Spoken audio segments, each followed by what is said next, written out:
few days ago, I was talking to a close friend of mine. He's an abstract painter, makes his living in the arts, and his work is beautiful.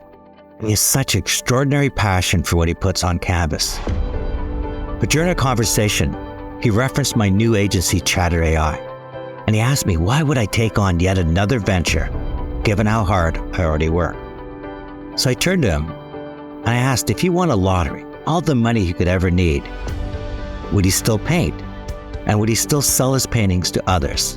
And without hesitation, he said yes. And in that moment, I think we both realized we're no different.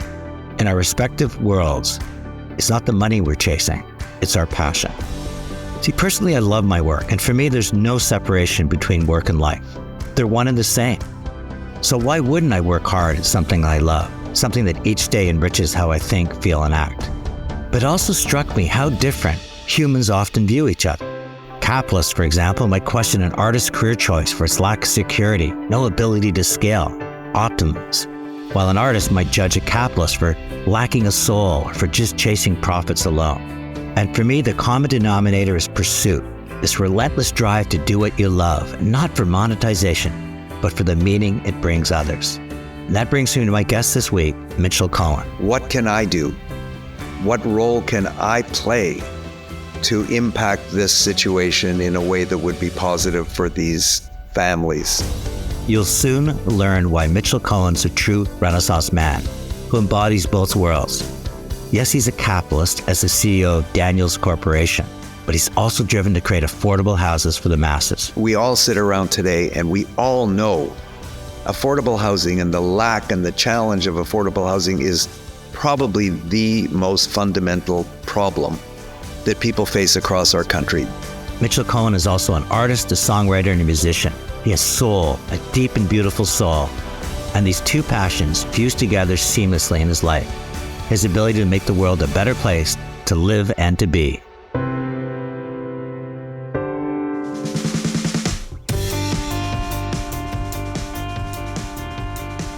Mitchell Cohen, welcome to Chatter That Matters. Thank you, Tony. Great to be here.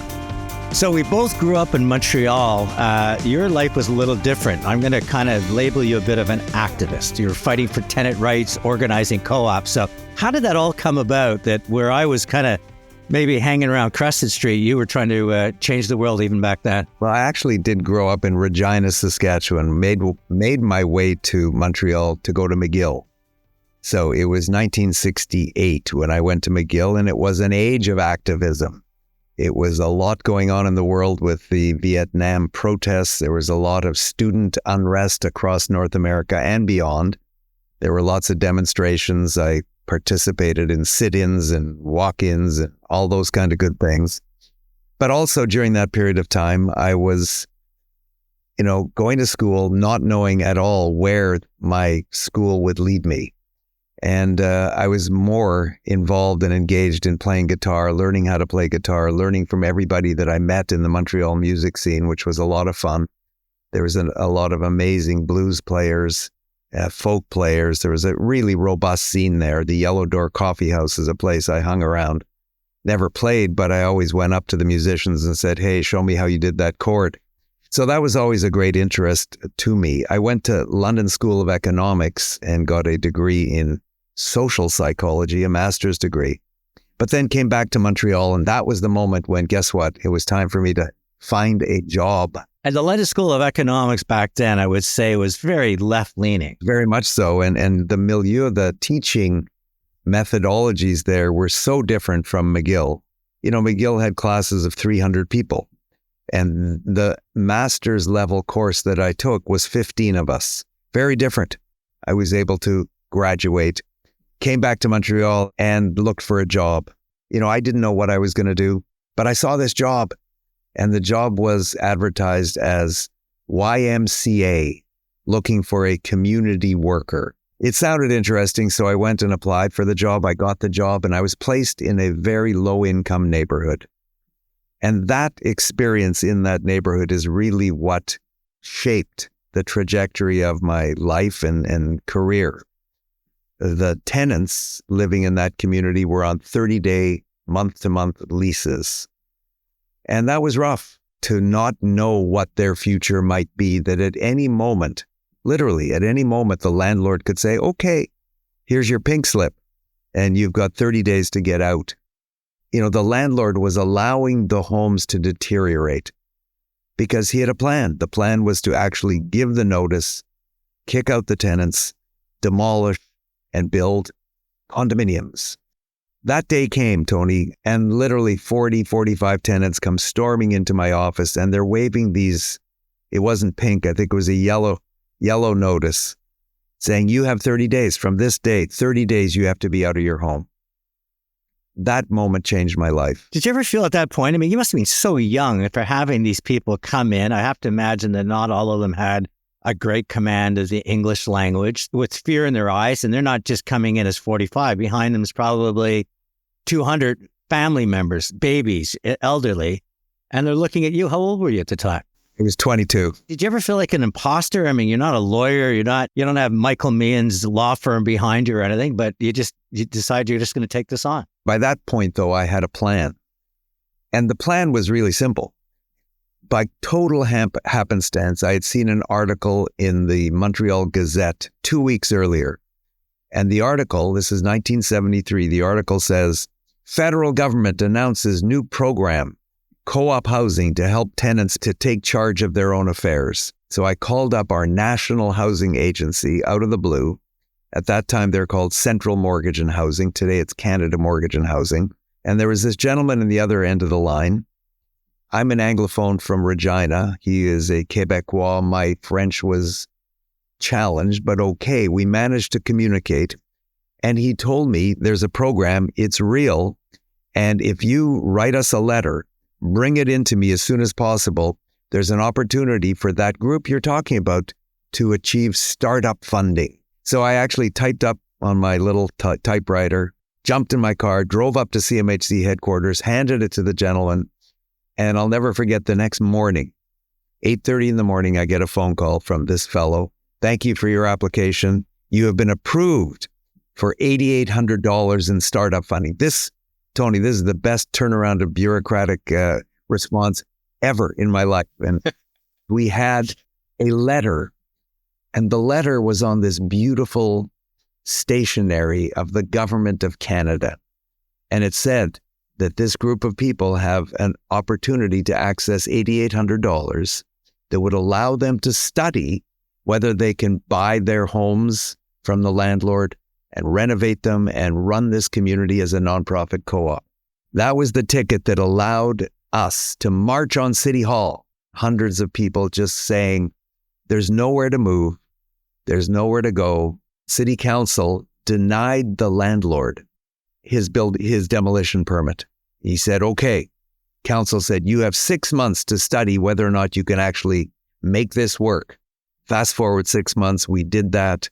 And I was blessed to be able to work with an amazing group of tenants who came together to take control of their lives, literally, and to form a co-op, one of the first 2 co-ops that were established in Quebec. And that co-op is still there in Montreal today. How much of what you did back then also powered your music?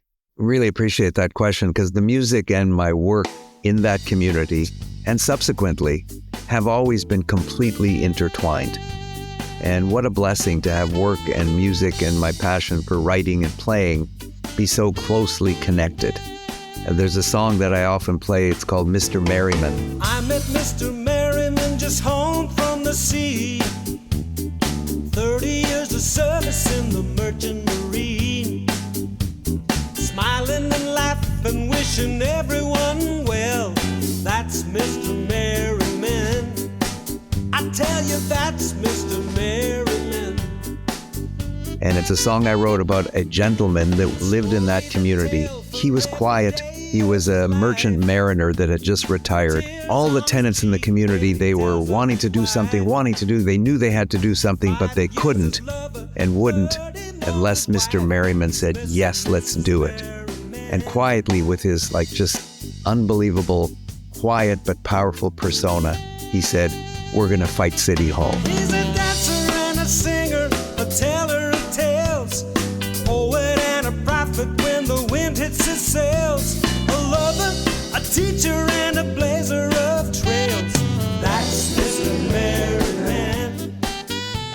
important do you think it is that people personify our problems so they take it personally? And what I mean by that is, writing about that individual, you were personally vested. And I find a lot of times today, maybe it's because we're just so overpowered by negativity that we've almost put on a force field to bounce it off.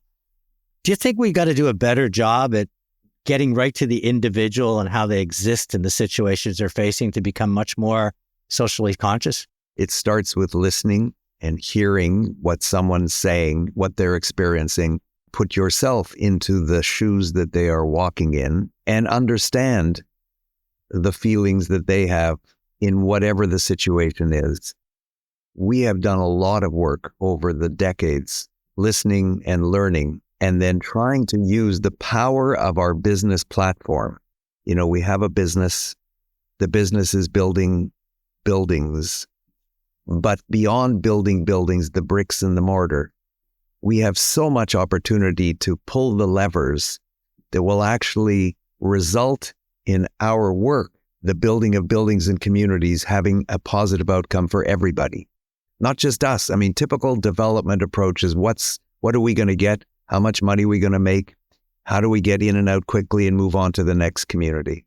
And I think flowing from that first experience with that first co-op, it's how do we build something that will be great for the people who we're working with, for their community, for themselves and their families, because ultimately that will come back to us in many, many positive ways. We built 40,000 homes over those years, but I think more important than the number of homes is the number of lives and people we've been able to touch with this approach. Hi, it's Tony Chapman. When we return, Mitchell shares a story about the moment he met John Daniels, how it changed his life and John's, and hundreds more for the better. When we all come together, so much can be done.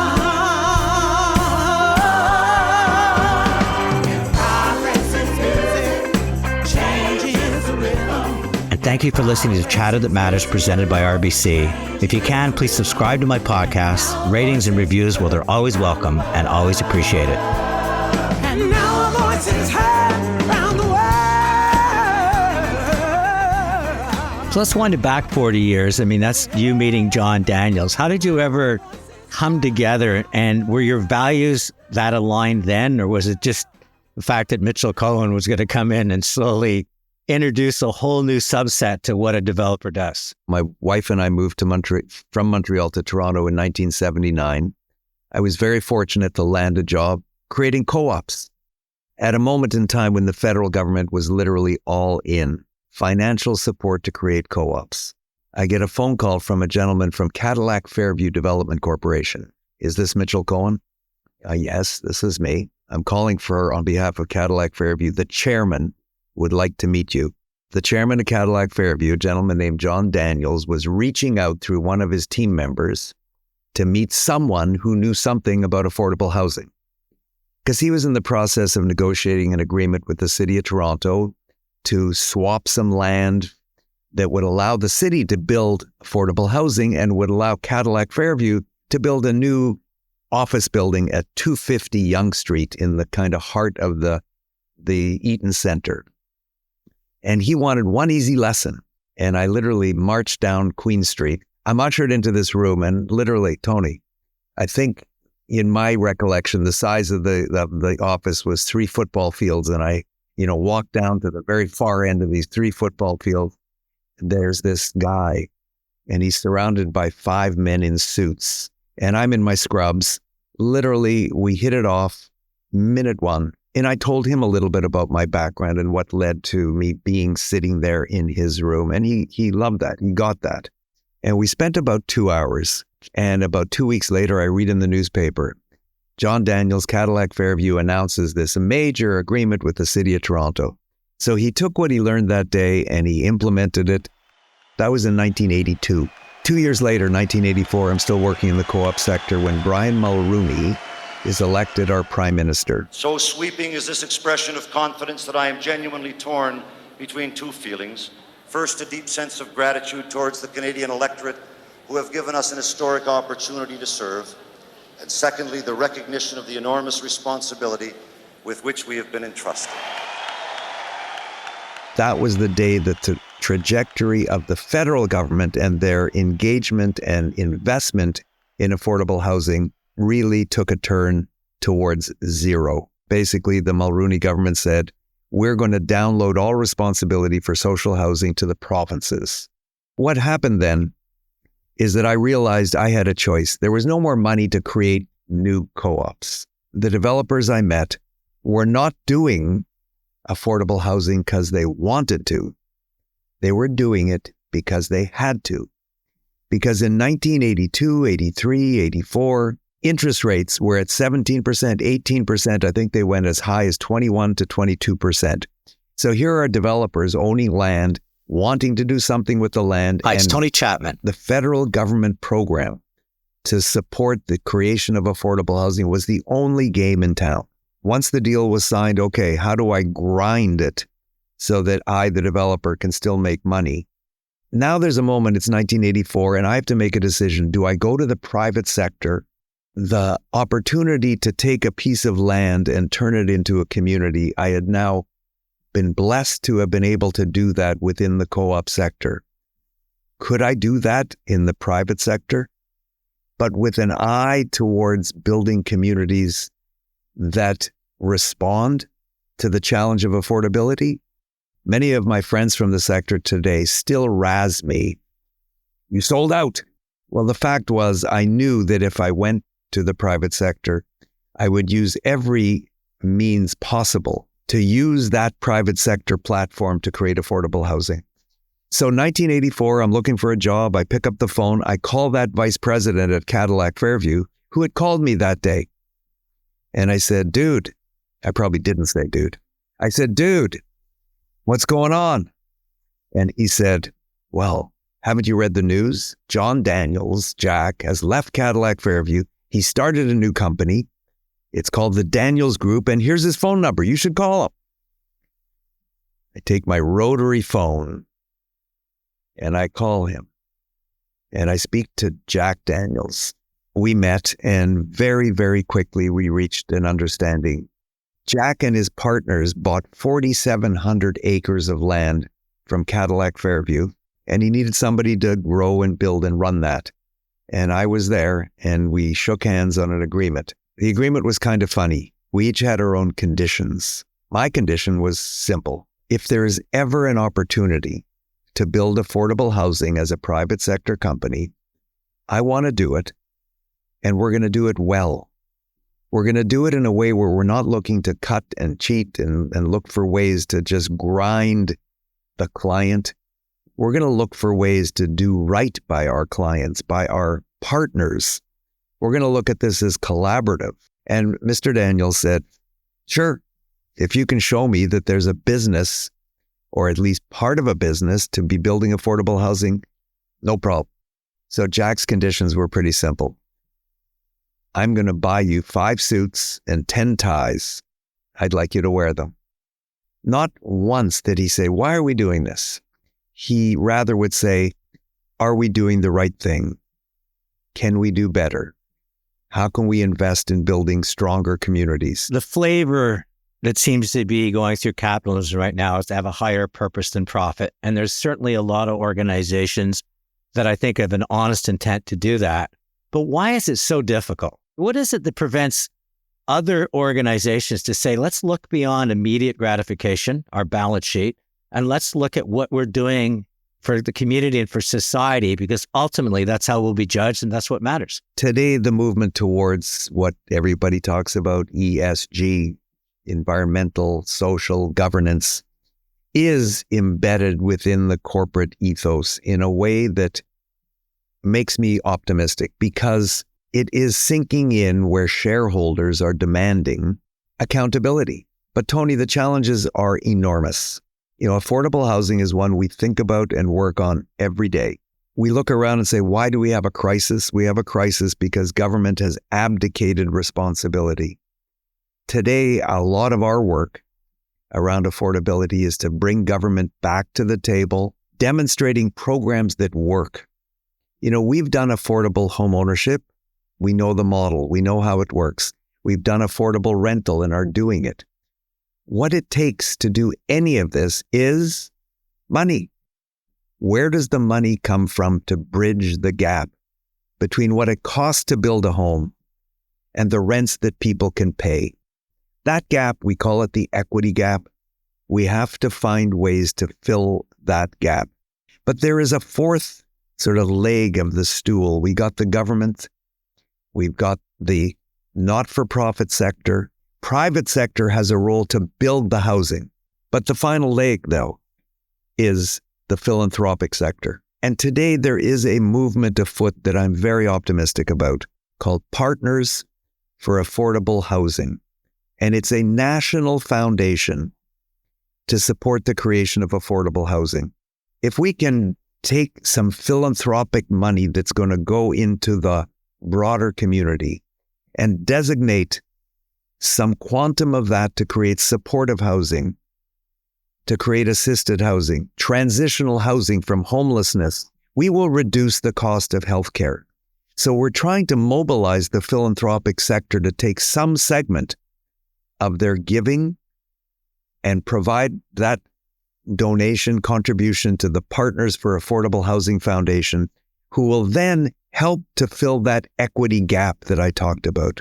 Who drives this? Who's got enough credibility out there that says, leave your egos at the door, leave your agendas at the door, leave your chase for ballots and profit and everything else at the door, and let's show up and solve this problem? I keep looking for that person, but it's not one person. You know, at the political level, it's the politicians saying, we're going to talk to each other. We're not going to talk around each other. We're all going to put our tools on the table and say, we can use these tools together in collaboration with the private sector and the not-for-profit sector. We, the tax-paying community, has just spent, I don't know what the number is, call it $12 billion to create the Eglinton Crosstown subway, LRT. And Tony, look at every single subway stop, LRT station, and tell me if you see any affordable housing on top of those. Oh, you can't find them because they're not there. That is such a lost opportunity because the levels of government were not talking to each other.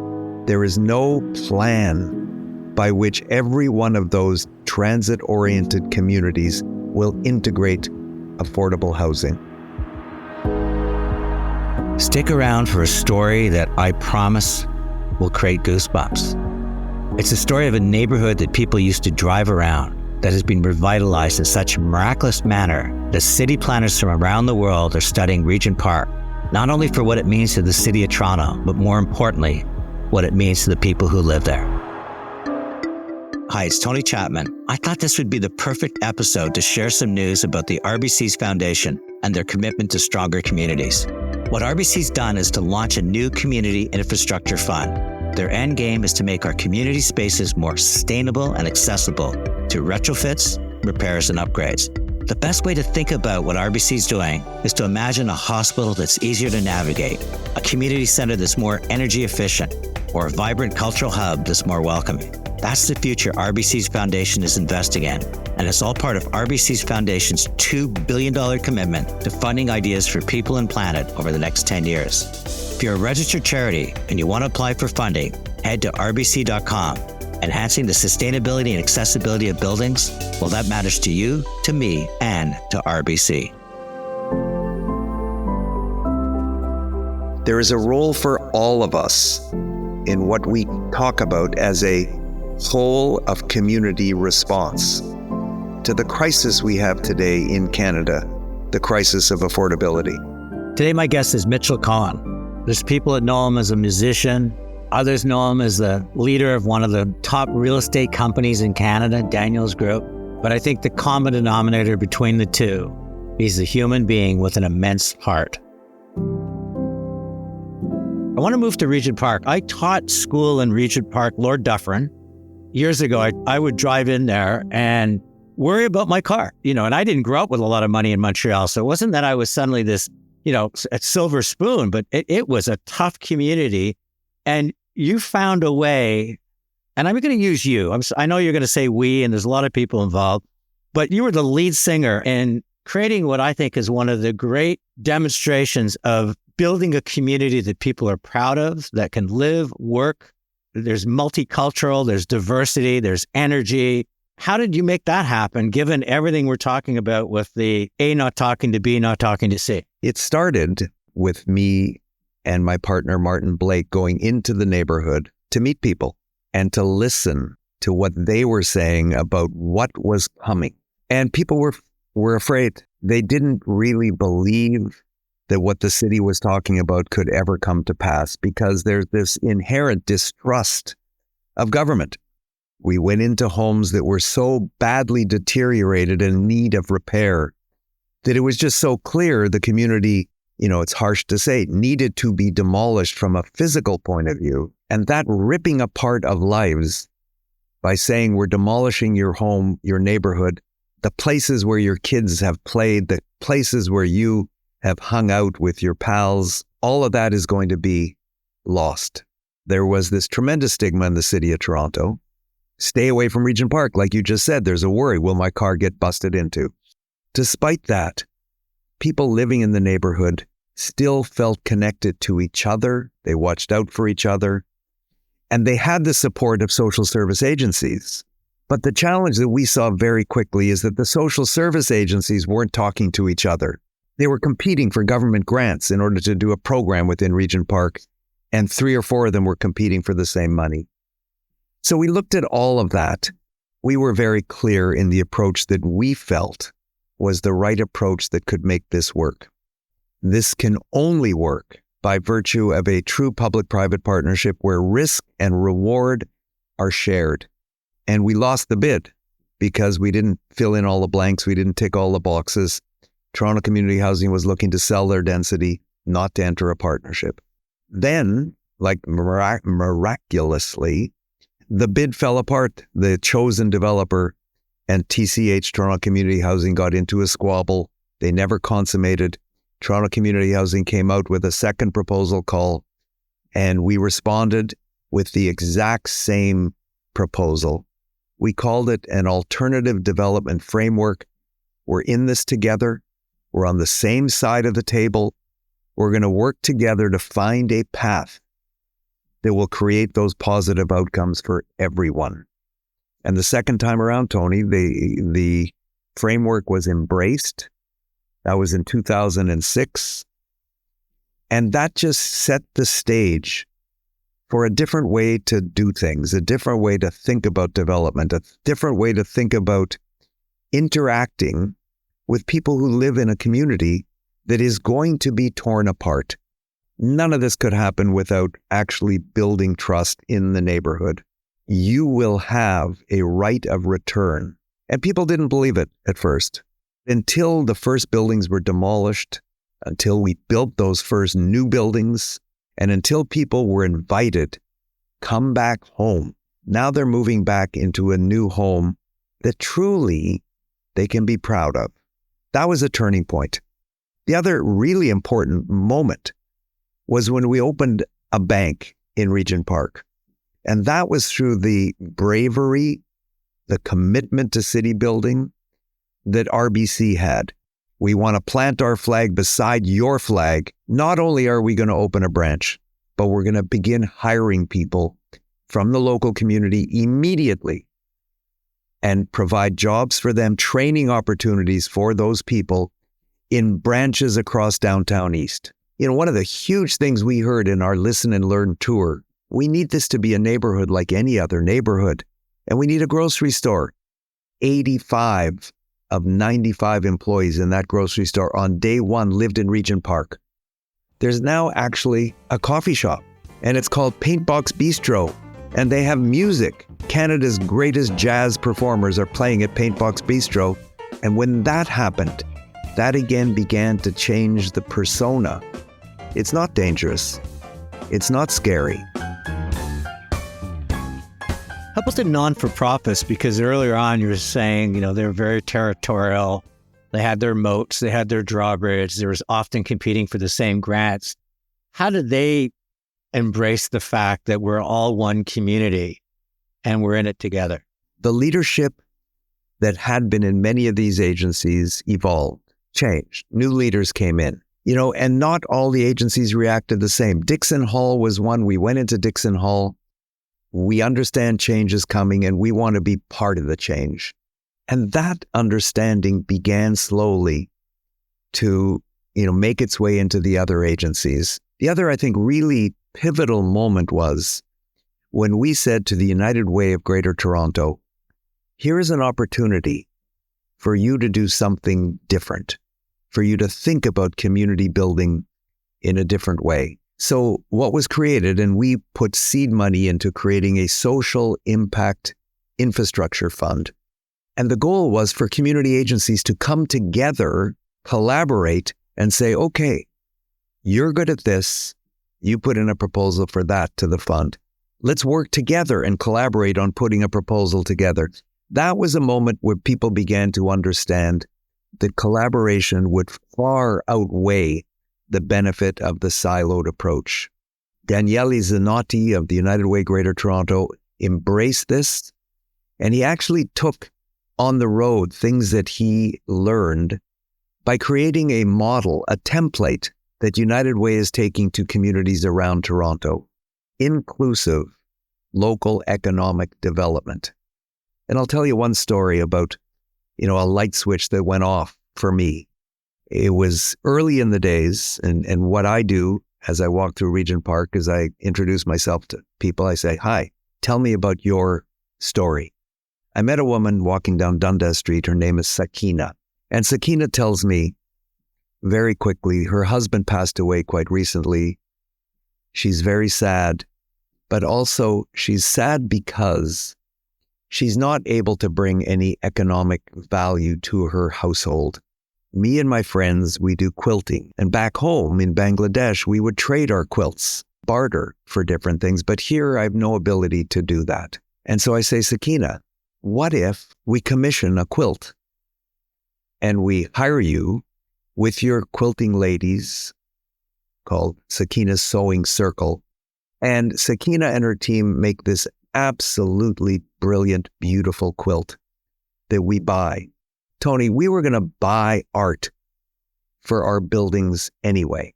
If you buy that art from local artists and artisans, the impact on that artist and their family is immediate, it's powerful, and it's important. And there was this moment when we unveiled that first quilt that's called Regent Park, A Love Poem. And everybody, myself included, are bawling our eyes out.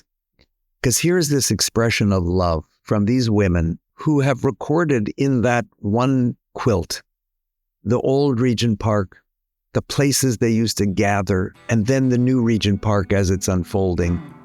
And it was done in such a welcoming way where Sakina is saying, welcome to our community. You are welcome here. People say you can't move a mountain. I ask, have you ever tried? If you ever want to move a mountain, one shovel at a time. That's what it takes. One shovel at a time. You're in many ways a quilter. You're capturing this change in both the way you wrote that book and the musical. With all the things on your plate, how have you found time to both write the book, Rhythms of Change, and create this beautiful musical about the change? This was really the start of the next generation of my songwriting. We were donating a piece of land to Habitat, working with Habitat. Our team were volunteering on the build. And my musical partner, Henry Heilig, and I put a song together called Many Hands. And the thesis, it's a habitat. Many hands make us strong. With many hands, we can build homes for people that are affordable. Jackie Richardson came and sang the song, and we presented it at the key ceremony where 10 families became owners. We donated that song to the Regent Park School of Music because we had invited, Henry and I, kids from the Regent Park School of Music choir to come into the studio and sing the chorus on that. And there are all these threads that music was able to be intertwined with the work that we were doing and intertwined with the groups of people we're working with. What happened then is I began to write songs about the process in Regent Park. I began to write about people I met.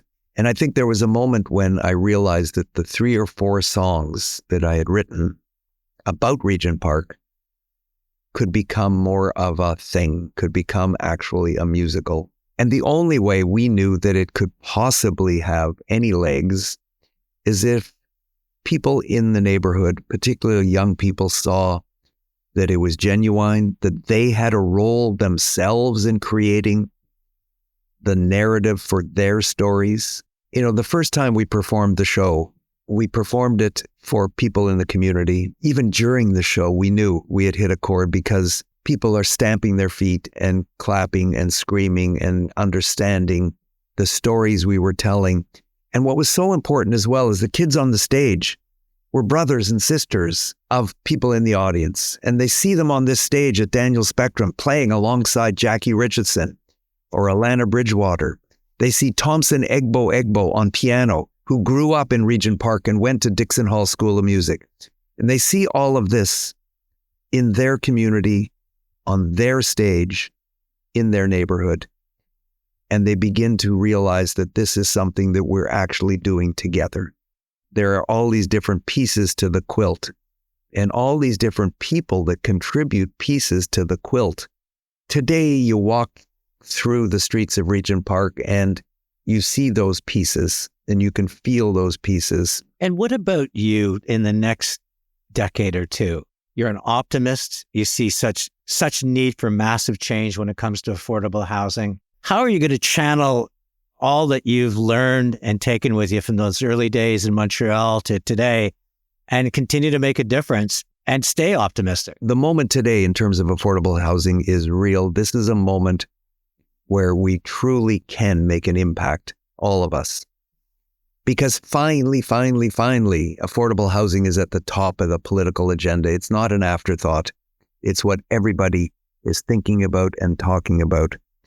And we're out there right now today, every day, talking to municipalities, talking to the regions, talking to the nonprofit housing sector, supporting the creation of this national foundation. And I'm optimistic that those threads of that quilt are coming together. So we have a lot, and I have a lot of energy still to put into that today and tomorrow and for years to come, to see those quilt pieces come together into this broader sort of framework where we're all in everything that we're doing, private sector, public sector, not-for-profit sector, philanthropic sector, finding ways to create affordable housing today. So I'm optimistic about that, but I'm also very optimistic that, you know, we often talk about pilot projects, we talk about doing demonstrations, and we've done many of those over the years, where we want to show, if you do this, this is the outcome. And I now look across the development landscape here in Toronto, and I see things, for example, that are happening in several places, Downsview, and all of the things that I would have wanted to see happen with respect to community development, inclusive local economic opportunity, and all of the implementation strategies that we have employed in Regent Park are being implemented. We see it down at the waterfront, where Waterfront Toronto is engaged in this very robust process of building not just buildings, but building community. So we're going to continue to do what we do in small ways. We're going to continue to look for ways to demonstrate how our business can be this platform for progressive social change. And I'm very optimistic that today, more and more people will say, hey, I can do that too. We created some affordable housing in Regent Park, integrated into a market rental building. The market rental building is called Evolve. We were partners with Sun Life Financial, a major international global company. We said to our partners at Sun Life, we don't have to do this, but we'd like to integrate 10% of the units in this building as affordable. And the team from Sun Life said, okay, that sounds cool. So we went to the City of Toronto in collaboration with a local social service agency, Wood Green Community Service. And the City of Toronto provided Wood Green with a grant of $5.1 million.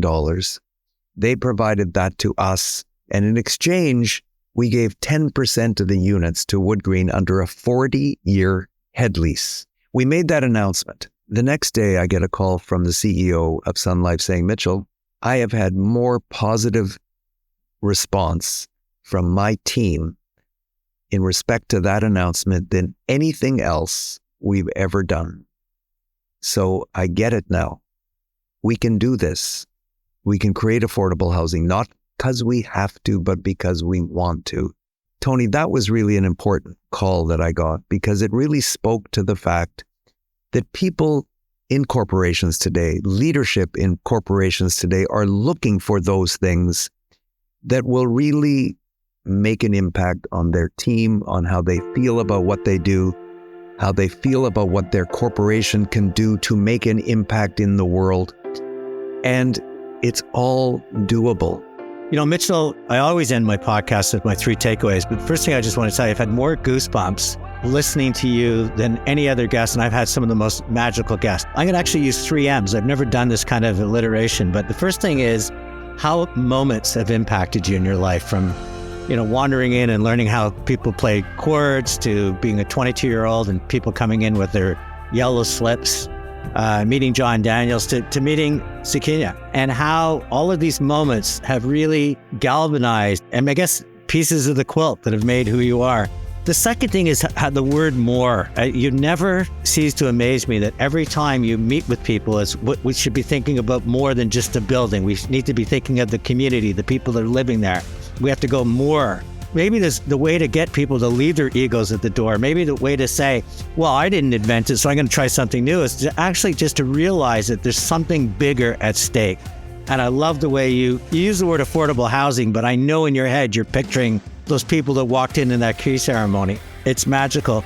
And the last thing is your music. We need to get that musical out across Canada. We need to have people realize that when you see people on stage performing their life with optimism and positivity and possibility, and people are actually clapping and yelling and screaming and cheering, ultimately, I think that's going to take us beyond policy and ideology and actually take us into action. So for all 3 of those, I am just so blessed that you spent the time with me today, because this is just truly being a conversation where, and I can't say it any more than to say, I've just literally been moved by this quilt called Mitchell Cohen. Thank you, Tony. Once again, a special thanks to RBC for supporting Chatter That Matters. It's Tony Chapman.